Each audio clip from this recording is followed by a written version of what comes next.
All right, so what you got here is the Sharyland Survivor BP. It's been, copied and stuff like that from a lot of different places. But the way we do it is you actually have 5 rounds, which you see over here. So you've got your 5 rounds. First round is sack bunt.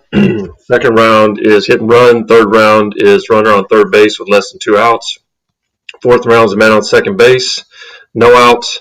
And then the fifth round is 2-strike approach. So that's just the different situations that we do. And what you have over here is you have the player, okay, if he makes it through all 5 rounds. And this is the first group. So in the first group, we had Jose, Abraham, Martin, and Zuniga.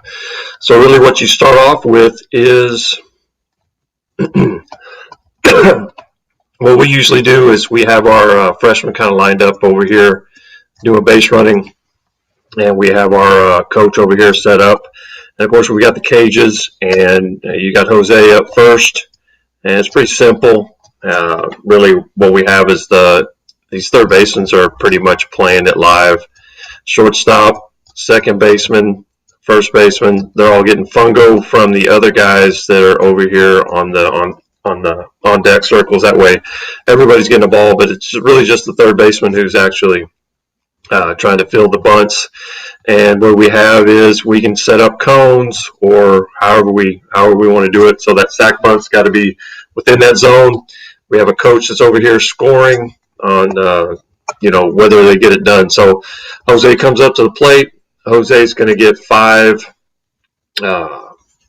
pitches to try and sack bunt. We're trying to lay it down third base side within a certain area. And if he gets the first one done, we mark it off. Second one done. Third one done.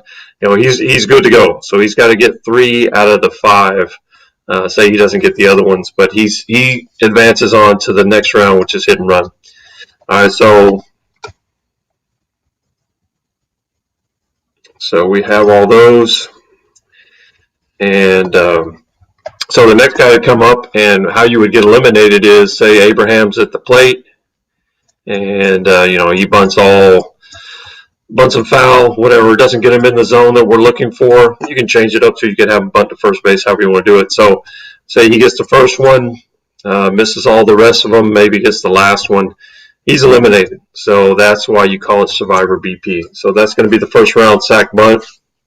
And like I said, we like to use our freshmen and guys who haven't played very much to kind of get a feel for each situation, so they're reacting to the bunt and everything else. So that's kind of the first round, and we go through next guy, he stays in and gets out, next guy stays in and gets out. So it really puts a lot of pressure on them when they're sack bunting. So this first group, of course, is live at the plate. Okay, so they're at the plate, and this second group is actually in our cages, which are right over in here, and they're working on a lot of different things that we've got set up in the cages. And the third group will be shagging, and the fourth group will be shagging. So these guys are waiting. And then, of course, once first group is done, then, of course, the second group will come out live. Third group will go into the cages. Fourth will still be shagging, and group 1 will come back out to the field. Also, at this time, what we have is we've got the hack attack set up over here in left field and shooting all the different types of fly balls, ground balls that we can think of. Eventually, we'll move this over here to our dugout and start to hit fly balls this way.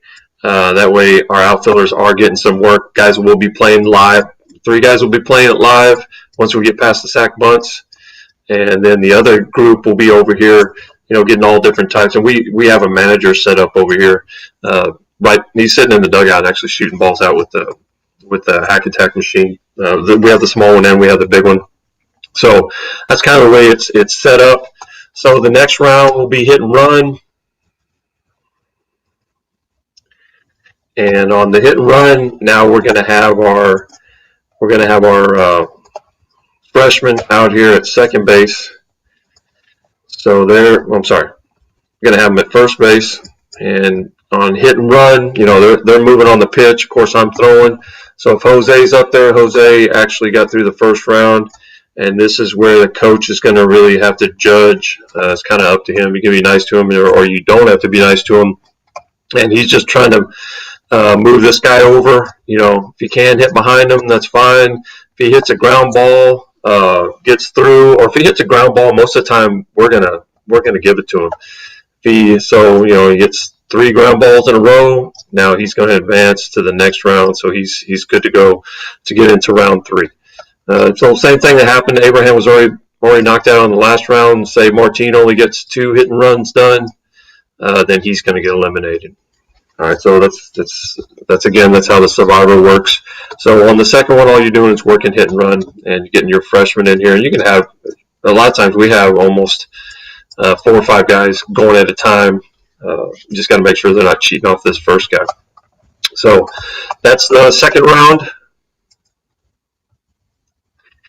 All right, so the third round is runner on third base with less than 2 outs. So this is going to change. Now we've got our freshman over here. Got to be real careful with them, because now we've got Jose made it through the first 2 rounds, so he's on the third round. And now, anything that's going to score that guy with less than 2 outs, and you can give him different situations. You can have the infield in. You can have the infield playing back. So anything deep to the shortstop, deep to second base, deep to the right side is going to score him. Or now this is where we're starting to get into deep fly balls to score him. And again, the coach is sitting there, and he's going to actually mark whether or not this guy got it. So it's really kind of up to the coach on, so Jose hits 3 deep fly balls, turns on 3 inside pitches, and he's going to advance to the next round. And, if this guy doesn't, then he gets eliminated. And you actually end up with just 1 guy in the group, which actually happens for us, especially when you start getting into round 4. So on round 4, what you have is a man on second base and no outs.